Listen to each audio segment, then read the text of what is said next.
and it's empirical. People say the blue model does not work. It destroys people's lives. It determines or it dooms them to a life of less material prosperity, less freedom, more control by government. And the other model returns us to the way we were. And so I'm optimistic about that the public at least sees that now.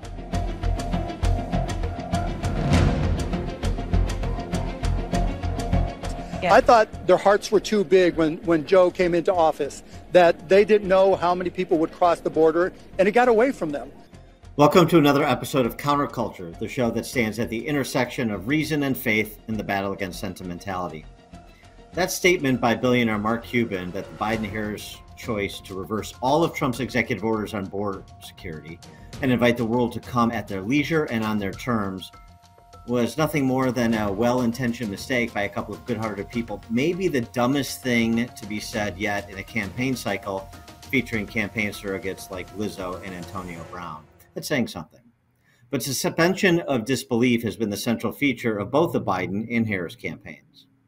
The problem for them, it seems to me, is the majority of American families cannot afford to similarly avert their eyes from that which is real if they want to survive. However, even assuming a Trump victory, what must we win when he wins to counter this revolution America is in the midst of, as historian Victor Davis Hanson argues? If Americans install Trump simply because things for them were better under him, then will Trump 2.0 just be another interregnum, as was Trump 1.0, in America's decline at the hands of the dominant elite hedgehogs set, as he calls them? The he is Victor Davis Hanson, senior fellow at the Hoover Institution. His latest book is entitled The End of Everything, How Wars Descend into Annihilation. VDH, welcome back. Thank you for joining us again. Appreciate it. Thank you. Thank you for having me. So can we start from the premise? Do you accept the premise that it is more likely than not that Trump will be back in the White House?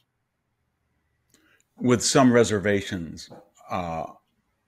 Some of the early voting, why the Republicans have made amazing improvement over both the 2022 midterms and the 2020 election, they're still being, as at this point, there are more absentee early voting ballot, non-election day ballots for Democrats. And that's where the problem is for Republicans, because as you know, the error rate in 2020, to take that example, went from a typical 5 or 6% rejection of ballots. You know, they didn't match registrars. They had faulty signatures, incomplete names, multiple ballots, to about 0.3 or 0.4 in most states. So by a magnitude of 10.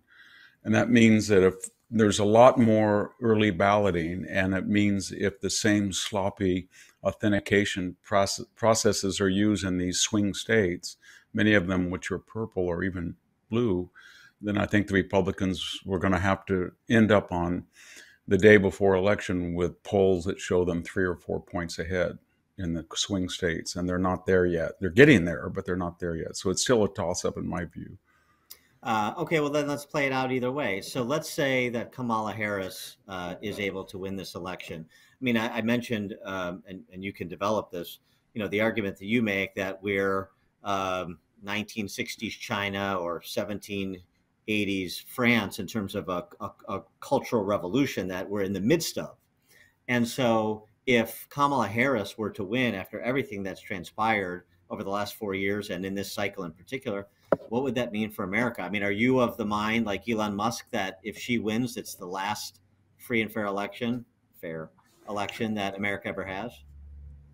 No, because half the country will be in a resistance mode to her, but she will be unhindered and unbound, because in the left's way of thinking, they will see that there is no opposition. Joe Biden will be a marginal person. He won't even rule the last 3 months of his tenure. Her team will go right in. And they've already said they have mechanisms not just to have an agenda, but to change the system. And the system, by that, they mean to pack the court if they win the Senate. We've had the same 9-person court since 1869. They want to pack it. They want to see if they can get around the amendment process and bring in Puerto Rico, make D.C. a state to get 4 senators. I think they will end this if they win the Senate filibuster.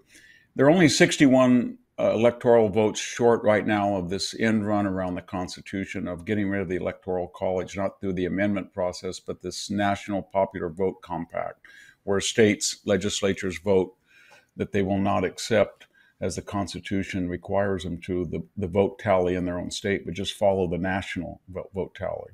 So they've got a whole agenda to change the system. I think we'll see the border reopen radically so. And I think the new president of Mexico has made that clear, that we'll see another 10 or 20 million people come in. We're at all high, 55 million people were not born in the United States, and 16% of the population. That comes at a time when we're not teaching civic education, integration, assimilation, etc. So they have an agenda that will make it very, very difficult for conservatives, traditionalists, independents to restore America to the pre-Obama era. That's what I'm getting at. It'll be very contentious. Yeah, I mean, that's sort of the worst case dystopian scenario.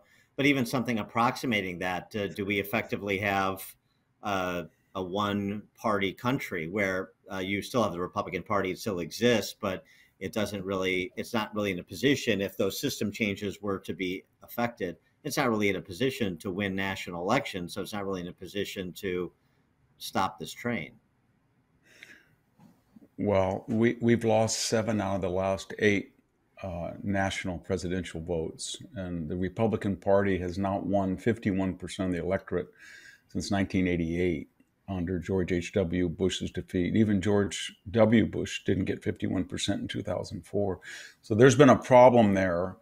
And that will be, you're right, it'll accentuate. The bigger problem is that the left, even though it does not control a majority of the population, and we can see that on the polls of the various agendas of Joe Biden that are all under 40% approval: border, crime, Afghanistan, energy. But the problem is they control the academic world, the universities, they control most of the think tanks. They control sports, they control entertainment, they control traditional media, Silicon Valley. I think they even control the corporate boardroom. And they can surely control the bureaucracies, the 2 million person federal workforce. So all of those agencies, entities exercise power that it's cultural, economic, social. And that means that something that we all thought was just a kind of insane, the idea of, just to take one example, of males competing in women's sports.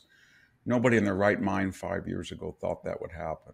Or pregnant women flight suits, or trans in the Air Force, or trans occasions on military bases, trans shows. Nobody thought that would be possible. So the time from a crackpot idea in which these institutional entities can mainstream it and make it orthodox and demonize anybody who is very short now. It's about 4 or 5 years.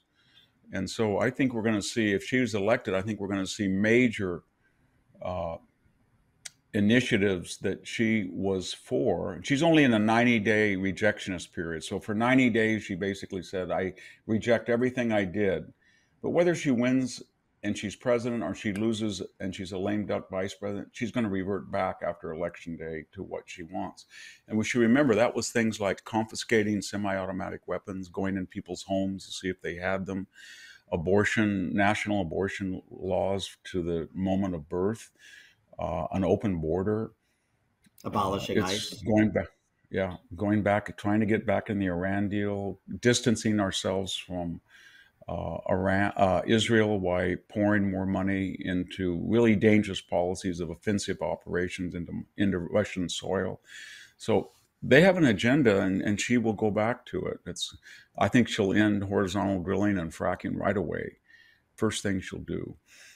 And I mean, she's another. I mean, do you see her as another Cipher for the left? The way that, maybe in a not exactly the same way, but categorically, she's a Cipher for the left. The way that Biden was, the way that Obama was. She's not particularly ideological. She's a social climber. She's not particularly knowledgeable. She's a social climber, and this is how she was weaned from state's attorney to Senate to vice president. So let's stick with it. Yeah, the left hasn't really had an independent ideologue since Bill Clinton and Barack Obama. They were ideologues and they were independent thinkers. But you're right. Biden was almost appointed in a coup in March of 2020 when everybody after the South Carolina primary just dropped out. Buttigieg dropped out. Elizabeth Warren dropped out. Bernie, and she was anointed as they knew he was cognitively challenged, but didn't bother them. And then she never has, it's not that she's never won a primary, she's never entered a primary. So they picked her out in a second coup. In some ways, Biden lived by the coup and died by the coup. So they just removed him and then they anointed her. And they didn't do it because they thought she was an Obama Clinton figure, that they thought she was a Biden figure, that she was cognitively challenged like Biden, maybe not because of age, but because of inability. And they could use her to mouth these agendas, and that's where we are. So now the flip side, that Trump wins, and maybe his victory, as I sort of suggested, things were better under Trump. And, you know, I'm trying to be open, you know, sort of the perspective of the average. I try to be open-minded. I want to be respectful of people, but things like boys and girls sports, things like using my money to pay for trans surgeries for inmates. It's just too much too fast. It's just way too much too fast. We got to pull the reins on this. But if that's how he wins, then does he really have the opportunity to reverse course, get back to, as you said, a pre-Obama America? Well, that's predicated on a couple of things. One of them, if he wins, I think it will be likely that he'll win the Senate and retain the House. That's I think those are kind of joined at the hip phenomenon. And then it depends on how desperate the left is. And by that, I mean, will Jack Smith or Alvin Bragg or any of these people want to precipitate a constitutional crisis by actually trying to put him in jail? And I think they will try to do that if they can get a conviction. Smith can, especially, and Fannie, who knows what Fannie Willis will do. So those are certain what ifs, but otherwise, he's got a lot of advantages because I do think he can win the Senate and the House. And if he does do that, it's not going to be a John McCain Senate or a Jeff Flake Senate. Most of those people have been dropped out of the party. So for better or for worse, it's a MAGA Congress. The second thing is he doesn't have to run for re-election. So he's unbound himself. The third is he has been the first to say that he made some terrible appointments. And he means that in two senses. He did the Scaramucci, Omaroso kind of reckless people that were unqualified, that just came in when he was on inexperience. And then he picked people that were professionals, like a Jim Mattis at Defense or Bill Barr and Jeff Sessions, but they were not on his agenda. They disagreed with it and they tried to obstruct it. So now he's disowned Project 2025, but he hasn't disowned the work that went into that, not the ideological work, but vetting 20,000 people. And I can tell you, just from the scuttlebutt you hear, there is a mad race for positions in this. I think that's a mistake to even talk about it, but they're talking about it, of course. And what you hear from people in the Trump circle is they're getting 3 or 4 really good applicants in a way that nobody wanted to work for him in 2016. They thought it was a death knell. There's no social prohibition or career worries now. Everybody wants to work for him because they all have a sense that he's only going to be there 4 years and they have a once in a lifetime chance to do some things that no one. I think there's going to be really serious reform if he were to win at the CIA, the FBI, the DOJ, IRS, and the Pentagon. I don't think you'll see a woke Pentagon anymore. I think you'll see the wall completed in six months. It'll be finished. I think you'll be really tough with Mexico, and I think there will be deportations. That'll be the biggest crisis, I think, of his administration, because all the people who felt it was normal to let in 12 to 15 million people without vetting will say it's abnormal that they have to go back. And they'll be CNN to the New York Times to PBS to NPR. Every day we'll have pictures of crying children and Trump is Hitler and etc. That'll be a mark of his administration and how he perseveres in that task. And so, I mean, as you think about it, you know, I was thinking about this as I was contemplating our conversation. I always remember how Frederick von Hayek uh, rejected the term conservative, because he basically said, look, the train in the West is always moving left, and you know, I don't want to be a brakeman on a train that's always rolling left, and that's what it is, because of that institutional control you were just speaking of. So Yeah. how does the Trump administration, how does a President Trump and a Trump administration not just serve as a brakeman for the left in terms of what they do and what they set up for the next leadership to do? Yeah. Well, I think they're thinking of ways to institutionalize the changes they make. And what would that what would that constitute? The Constitution says that the states are responsible for balloting laws, but it does say from time to time the federal government can intervene, and we know that from women's suffrage or the 18-year-old vote. We can make so they can pass through Congress a law that says that there has to be election day voting unless you're sick. Like we go back to the old system of absentee ballot with proper ID required. They can federalize that over the, make a uniform. They can do that. I think that's very, very important. Then, in addition to that, in terms of immigration, I think if they pass law, I mean, they're trying to do it already. It's already a law that's illegal to come in here, but some of the courts have said it's a civil infraction.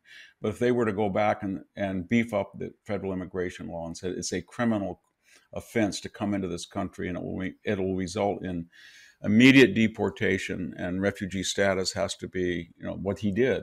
It took him 4 years is what I'm saying. And by the last 6 months, there was basically zero illegal immigration. But if he can do what he did the last 6 months and institutionalize that at the very beginning, that will be very hard to undo.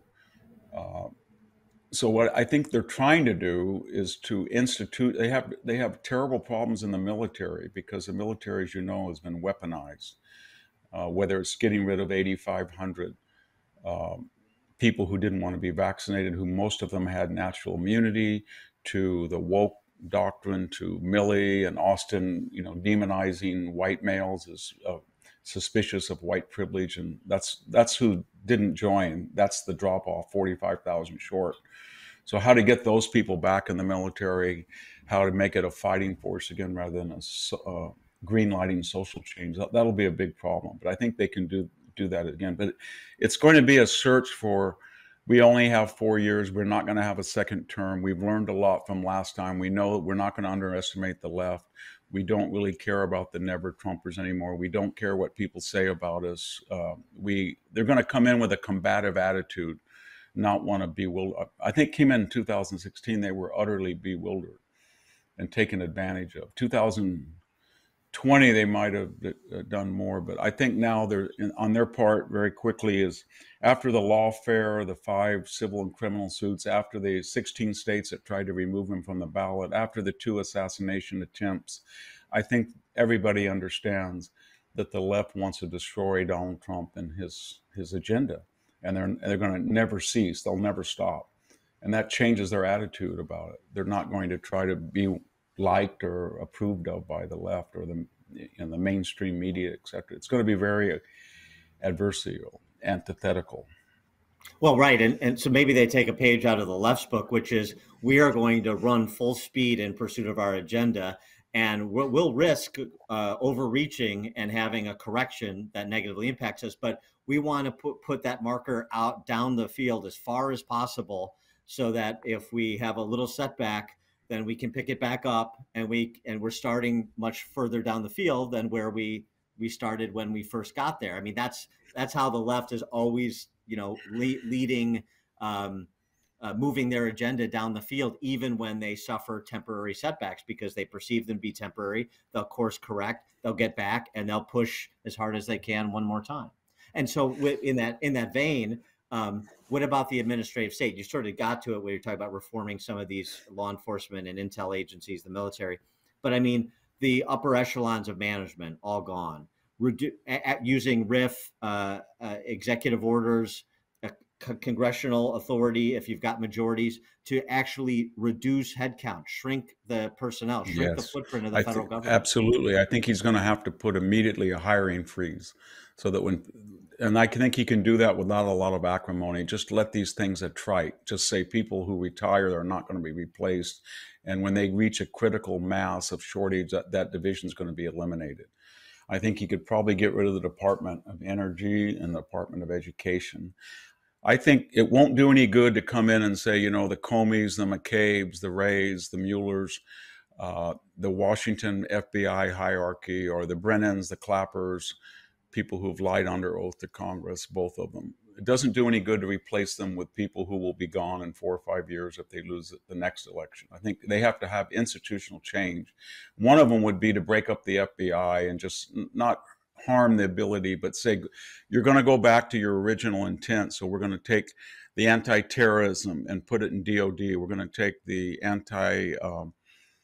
counterfeiting or whatever. We're going to put that under DOJ, but break it up so you don't have that concentration of power that's been so abused. Or maybe take the national headquarters of the FBI and put it in Kansas City, or break up some of these cabinetcies so you don't have this 300,000 or 400,000 people that I'm a cabinet officer. My wife works at CBS. My daughter works at NPR. We're all intermarried. That is what's destroying the country, the unelected. And so you have to physically and geographically break up some of it. So you have to do something that will last beyond your tenure. And that's one of the things they've talked about. Right now, if we had a wall, they're not, for all the Democratic propaganda, they are not coming en masse through walls right now. They're coming through doors or on guarded parts. So that would be very important in lasting immigration change. So I think they're looking at stuff like that. They really are. And foreign policy, I think if they're elected, they're going to say, we have a historic chance to eliminate the problems of the last 50 years in the Middle East, and that's Iran. And so I imagine the first thing they're going to do is coordinate with Israel and say, what you're doing is in the interest of Western civilization, and we're not going to try to restrain you. We're going to try to help you. And that could be a norm, if that's not done by the time of January. But I have a suspicion that Israel might have to act sooner than later. But that'll be a big change. I think they'll see that these things that Israel's doing are productive and they benefit the West, and they're not something that you try to hamper and leak about and undermine them. You wrote this really interesting piece that I sort of mentioned at the outset when I talked about the elite hedgehogs that now rule America. I just want you to develop that. What is it, the elite hedgehogs? Who are the elite hedgehogs? What does that mean? Well, these are the people that they're not foxes. They have expertise in one area, and so they get narrow. They're like academics. They get narrower and narrower and narrower so that they can't be challenged, and therefore they're the expert on Iranian security. Or I'll give you an example. So Kamala Harris plagiarizes. The New York Times tries to find the world expert on plagiarism. Well, the guy that came out just completely embarrassed himself. Just like that, they want to use the laptop against Trump and say that it's Russian disinformation. They get 51 intelligence authorities, and they print their credentials, their degrees, and all of their resumes and titles. But the problem is that all of these people, so-called, are, when they want to discredit economic platform or as national security ideas, they bring in these people, they sign letters, and they've all been in government, and they don't know very much. In other words, they go right to the university, they get a degree, they're a national security expert. They're not an Elon Musk. They're not a Renaissance person that, he can do space, he can do Tesla, he can do X, he can do artificial intelligence, he can do Neuralink. And they're not people in the private sector that have all of these different skills. They're not Trump.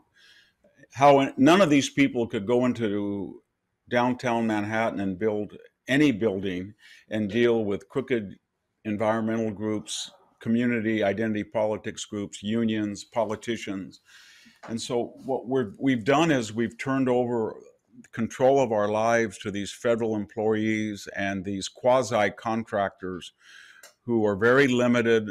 They go to the same schools, they go to the same social economic milieus, they live in the same zip codes, bi-coastal elite, and they have no practical knowledge.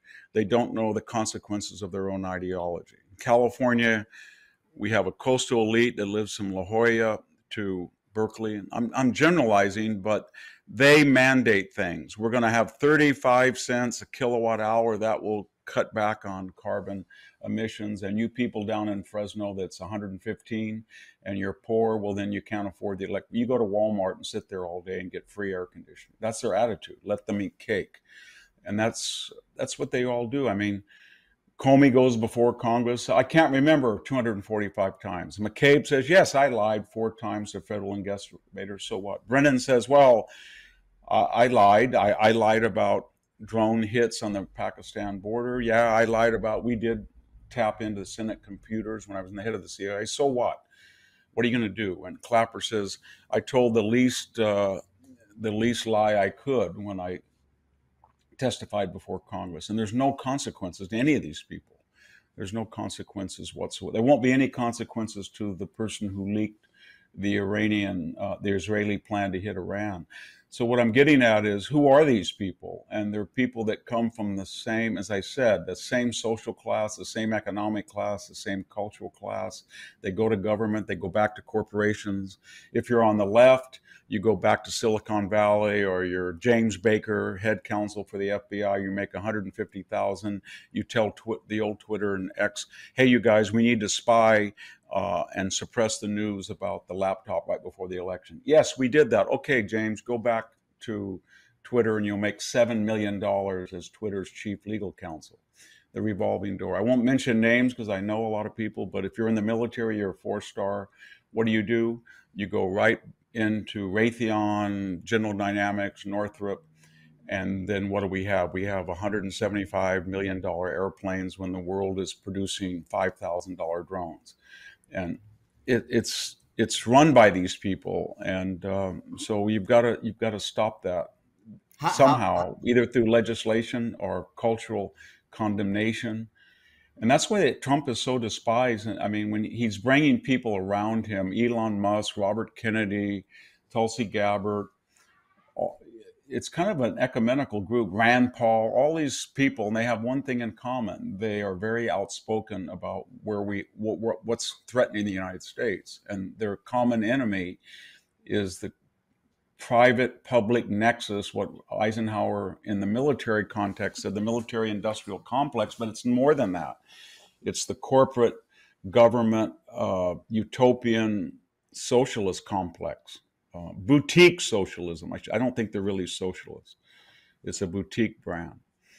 How important do you think Musk is? Musk's entrance into this race and all the support he's provided Trump, and what he's saying, the stories he's telling too, the stories about the regulations that he has faced, so he understands what people are going through, these stultifying regulations at the federal level when you're trying to build a business, you're trying to do what NASA can't do, which is advance us in the area of space travel. I mean, is Musk and some other Silicon Valley titans that have come Trump's way, do they represent the beginning of a paradigm shift that I think they do. Could extend I think beyond they're Trump? saying. I think they're important for 3 reasons. One, they're realist, and they're saying to the country it's socially acceptable to vote for Trump, not because you like him or you're not offended by his tweets or whatever, but that we're at the 11th hour and he is going to save free market capitalism, an open market that makes us preeminent, and the other people are going to slowly destroy it. And the thing about Musk second is that he's a little different than a Bill Gates or the late Steve Jobs or even Jeff Bezos. He's kind of I don't want to sound obsequious, but he's a Florentine from the 15th century. He's a Renaissance man. I mean, if you had said 20 years ago, we're going to have a guy come on the scene and he's going to build the biggest rocket in the world history, and he's going to build a contraption that can catch the returning stage with a mechanical arm, while he's the only person to break into the Chrysler, GM, Ford monopoly and build electric car, that is better than any of their electric cars and almost has as much market share as some of these countries, by at the same time risking a great deal of his fortune to buy a money-losing Twitter and turn it into a free expression and revolution. Nobody would believe you. So he's done all of that, and he's a Renaissance person. So to have him, it's one thing for Elon Musk to say, at this time I kind of vote for Trump. There's people in Silicon Valley that say that, but for him to be active is quite important. And the third thing is he accentuates the Trump brand of can-do, build things. It's not just I made my money in hedge funds, I made my money in media, I made my trafficking of knowledge or investment. He's saying to the country, I build things, I build new things, I make your life materially different with Starlink. I'm speaking to you right now from a farm where I'm using Starlink. My wife, we're very conservative, but my wife loves her Tesla. She drives to work with it, 35 miles each way. She's got 30,000 miles. It has not had one thing wrong with it. And he did that. He did this interview. I had never had good internet service to Starlink. And when I saw, he gives people a pride in the country. NASA's become like Boeing. You know what I mean? They're emblematic of ossified past assumptions. This guy comes out of nowhere and says, I can do better than both of them put together. I can save them from themselves. And so that's very important, that he gives people confidence. And I think that accentuates Trump. He's saying to the country that, yes, Trump's a wheeler dealer, Trump's this and this, but you try to build a skyscraper in New York and see if you can do it. And he did that. And so that gives people confidence.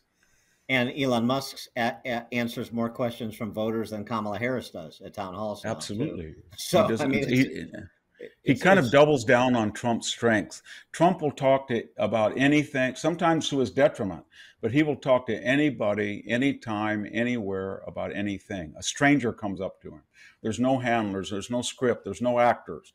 And Musk is the same way. His attitude is, if I say something stupid, people are smart enough to know that that's a minority of what I say, and everybody slips up, but the cost of censoring myself is too high. I'm not going to do it. So he speaks extemporaneous, and people want to hear that. They really do. And I live in a county with underprivileged people. It's about a small town that's about 95% Hispanic, mostly Mexican American, and they are going, at least males over the age of 40. I haven't met one, and that's the people I see all day long. I grew up with them. They're my friends. They're not voting for Trump. And that was not true in 2020 and 2016. So it's amazing that somebody who is branded a racist by the left then doesn't explain, yes, he's a racist, and he is a racist because he's going to get a higher number of Hispanics and blacks than any other Republican candidate. That's where the disconnect falls. Why is that possible? They just avoid it entirely, or they say that black males are suffering from Marxist false consciousness or something. Anyway, I wanted to, but one more thing before I let you go. To just you were talking about Trump and if he's elected, reestablishing real ties with Netanyahu in Israel, and thinking about the Middle East. I mean, I just thinking about this, trying to be a little optimistic, and maybe these are dots that don't connect yet, but maybe they could. I think about Trump in the White House. I think about maybe Poilievre replacing Trudeau in Canada. I think we're watching, as I know you are, what Milei is doing in Argentina. And then you think about Bibi's, I would argue, almost Churchillian management of the war against Hamas and Hezbollah and effectively Iran.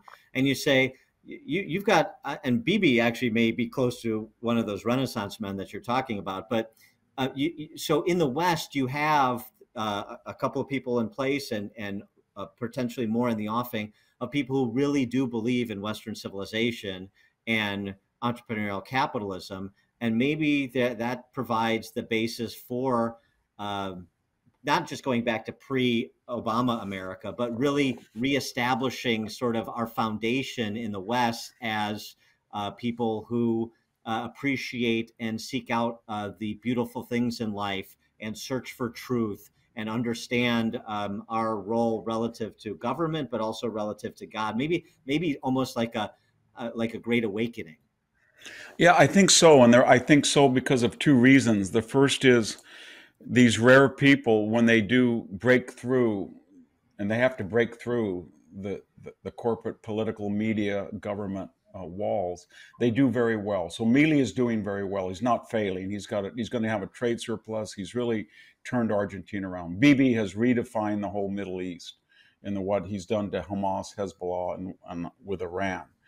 And Trump's 4 years, we know that Trump's 4 years were more successful than Biden's because Senate candidates in purple states are running on the Trump agenda, and Harris is adopting it. So that's de facto an admission.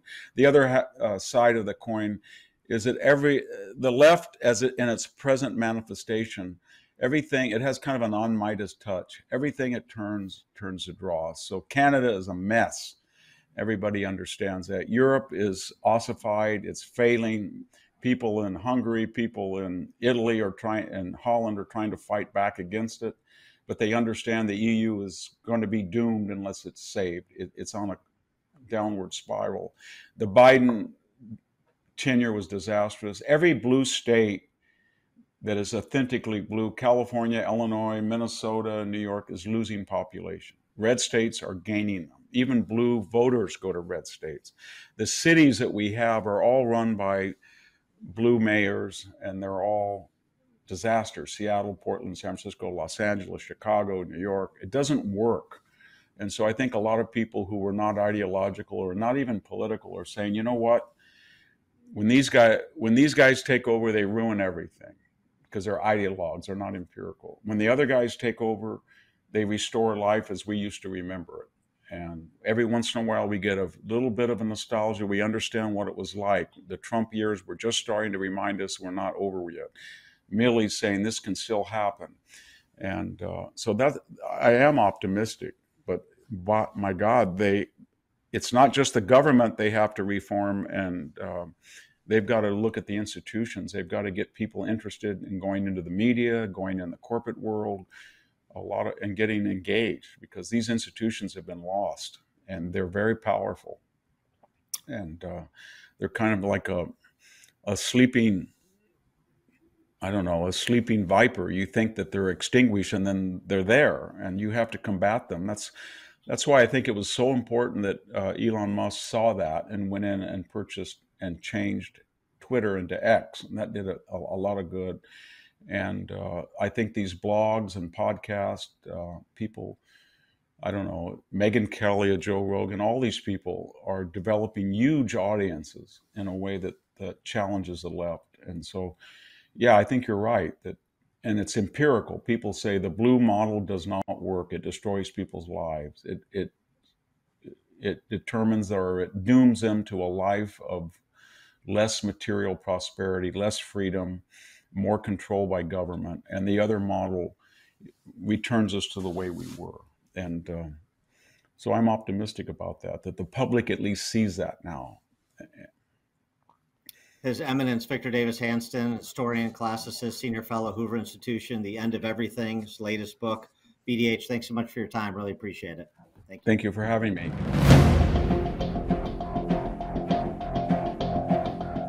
Please like this video and subscribe to this channel if you haven't already. And please leave a comment in the comment section. We'd love to hear your thoughts.